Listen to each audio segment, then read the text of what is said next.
Hey everybody, Derrick Silvers here. Welcome to Now You Know. This is a real estate podcast talking about relevant information in the real estate market, mostly in the Pinellas County area. If you don't know where Pinellas County is, most people think of Tampa, Tampa Bay, or they know of Tampa and Tampa Bay. We are just west of there. If you know where the actual Tampa Bay is, the water portion, we're the peninsula just west of that. And we've got downtown St. Petersburg, which is on Tampa Bay. We've got Clearwater Beach, which is on the Gulf. We've got St. Pete Beach. We've got a lot of little towns in between. An incredible area. I grew up here. It's always been great. But downtown St. Petersburg has become one of the hot spots for the entire nation. There's a ton of development going on, incredible buildings. We got tons of art. We have Chihuly Museum, Dali Museum. We've got just so much cool stuff going on. I tell people, I said I was fortunate to grow up in a town that became amazing, and that is where I am, and that's where I've sold real estate for the last 11 years. What I want to go over today is a couple things. I want to go over the stats in the market for Pinellas County. I also want to go over what is going on with the NAR, the National Association of Realtors lawsuit, and what the changes mean. And then I'm going to go over 5 tips on how to get your home ready to sell. So first of all, let's talk about Pinellas County. The prices here have gone up and exponentially. But like I said, this is the hottest this city or this county has ever been, and it's still one of the best deals going in all of Florida. Before, it was all relative, right? We didn't have a great downtown area. The beaches were great, but they were kind of sleepy fisherman towns, which is cool if you like that. But now with the development going on, it's really been really cool. And let's talk about some of the houses. Like if you want like a 2-bedroom or a 3-bedroom on the water, on the intercoastal, that is, it's going to start around probably $1.2 million, which is not bad compared to the rest of Florida, and especially compared to some areas in the nation to be right on the water and being able to get out to the Gulf of Mexico or great fishing. If you want to be on the beach, that's going to cost you a little bit more. I'm listing one recent coming up soon for $6.8 million. Now that's going to be one of the more expensive ones, but it's a VRBO. It cash flows. Just sold one for $10 million, but again, that was an anomaly. So if you want like a single family home on the beach, say probably $4 to $6 million is what you would be paying. If you want to be inland, $400,000 to $600,000 would get you a 3-bedroom, 2-bath. You might find something under $400,000 nowadays, but it's probably going to be something that you're going to have to put some money into.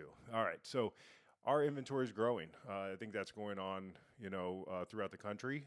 But I think 6 or 7 months ago, we had 650 single-family homes on the market. Right now, we have 2,500. So, we're back to kind of a normal market where it's not the days of you put it on and 10 minutes later you have 10 offers. Now we're going to seeing 30 to 60 days on market, sometimes a little bit north of there. But this area is definitely still very hot, and a lot of people want to live here.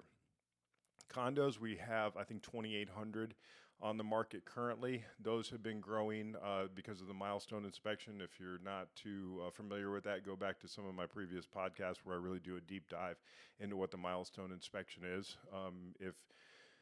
If you're buying a condo, there's a couple more layers to doing some fact finding to make sure there's not going to be some huge assessments coming up. With that being said, we don't know sometimes if an assessment's going to come up, so you kind of are taking a chance on some buildings. But for the most part, a lot of the condos I've sold recently, they've been older. They've done the milestone inspection. There hasn't been huge assessments, or there's been zero assessments. And, it's all about the mentality of the buyer, the mentality of the seller. Don't believe everything you hear on the news. I probably don't have to tell you that, but get with a professional, hopefully us, but get with someone who knows what they're doing, and you should be fine navigating purchasing a condo. Next, I want to go into the NAR, the National Association of Realtors lawsuit, where not next month, July, the brokers are not going to be able to offer compensation to a buyer's agent. And so,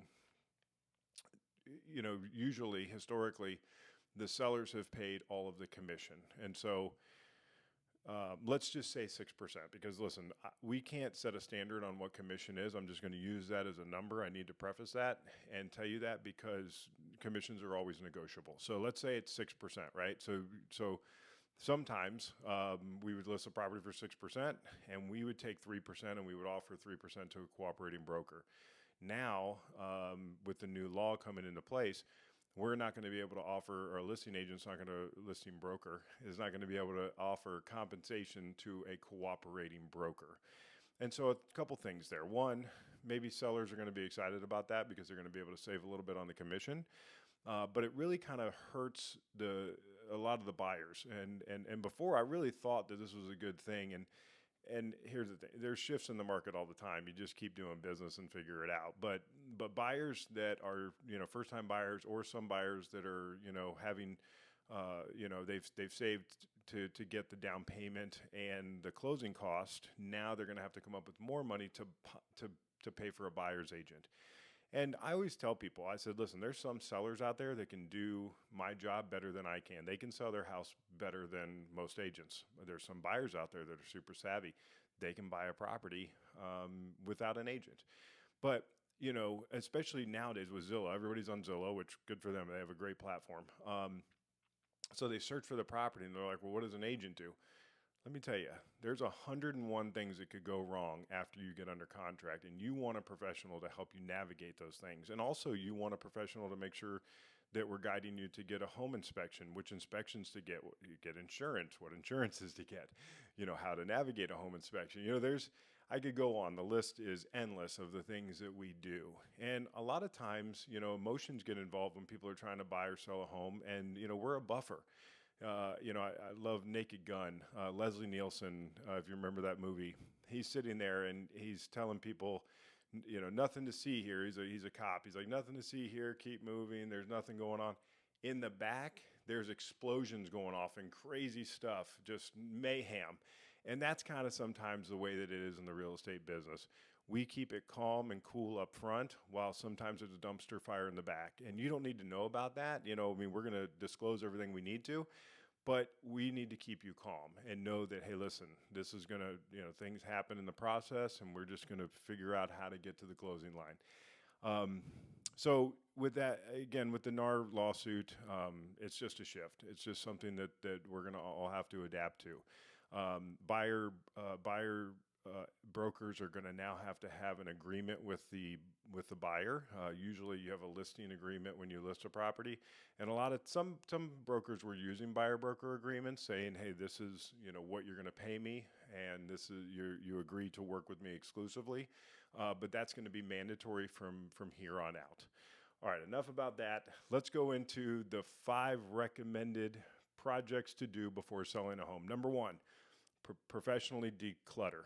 Get everything out of the house. Everybody has seen HGTV nowadays, and so they're looking for a perfect home. Unless it looks very tasteful, and sometimes I go into properties, I've got a condo right now, they've got a lot of stuff in there. It looks good, but for the most part, declutter the home. We've got number 2, deep cleaning. I always tell people that I can sell a clean home over one that, it's not looking so clean, we'll put it that way, any day of the week. Number 3, repair the drywall. If you've got a hole in the drywall, it's a simple fix. Get that done, because that's where the eyes go. That's where people focus when they come into your home, and you want to remove any doubts, because if they see that and it's a small thing, they go, okay, well, what's wrong with the rest of the property? So it's all about mindset. 4, repair damaged shingles. Again, they come up, they see the curb appeal, and they see that there's missing shingles on the home. It sets a precedence for the rest of the showing. And number 5 is carpet cleaning. You don't want to go into a home and go, what's going on with the carpet? Again, it's that mindset mentality. And, when it comes to, this is an extra tip for you, when it comes to curb appeal, one of the best things you can do if you have a garage is replace the garage door with something nice. Maybe something modern, maybe give a new look to it. That is one of the best return on investments for sprucing up your property, because it's going to be one of the first things that they see, and you'll set the precedence in a good way. Also, you can get a hurricane-rated door if you're here where we live. That's definitely a benefit to the potential buyer. If you haven't done already, please like and subscribe to the page so you can get notified when I'm coming out with more relevant real estate information. Thanks for listening to Now You Know. We'll see you on the next one.